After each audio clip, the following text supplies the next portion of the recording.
مناوم ئیبراهیم علی سابیرە ناسراوم بە ئیبراهیم خورماڵیش لە ساڵی 1969 لە شارۆچکەی خورماڵ لەدایک بووم.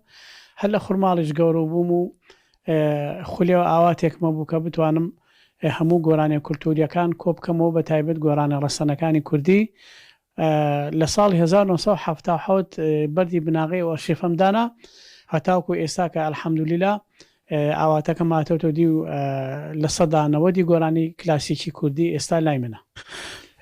ئەرشیفەکەی من ئەرشیفێکی گشتگیرە، هەر چوار پارچەی کوردستانە، بەڵام زیاترین هی ڕۆژهەڵاتە و باشووری کوردستانی خۆمان زیاترە ئەو گۆرانی بێژانە ئەوانی باشوور و ڕۆژهەڵات. گۆرانی بێژە هەموو گۆرانی بێژ هەموو هونەرمەندەکانی کوردستانی تایە، بەڵام سەرقافڵی هەر هەمویان مەسەلەن حەسەن زیرەکە و مەزەری خالقیە و عوسمان هەورامیە و محەمەی ماملێ و ناسیر ڕەزازیە و عەلی مەردانە و ڕەسوول بێزارگردی و تارتۆفیق و ئالەم بابەتانە.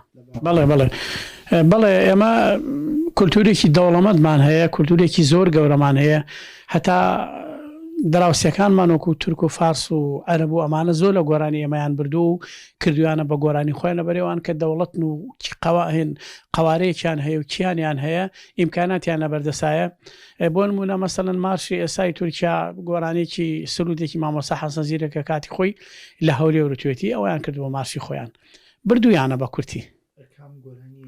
گۆرانیەکە ساڵی 1969 لە هەولێر تۆمار کراوە بە ناوی ئەی کوردینە ئەی مەردینە.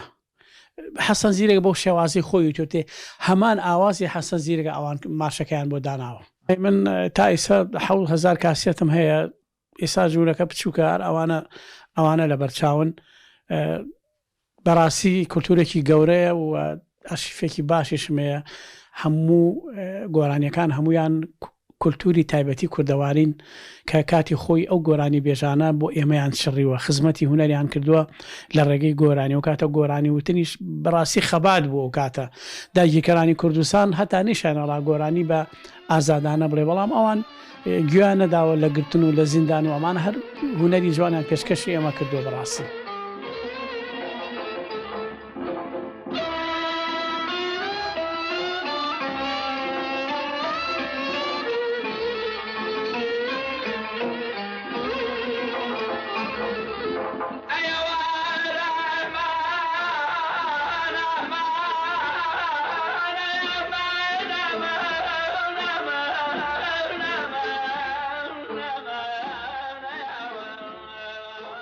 زیاتر حەزم لە هونەرم کۆ کردوێتەوە. گۆرانی بێ، تەمسیل بێ، مەسەلەن دراما بێ.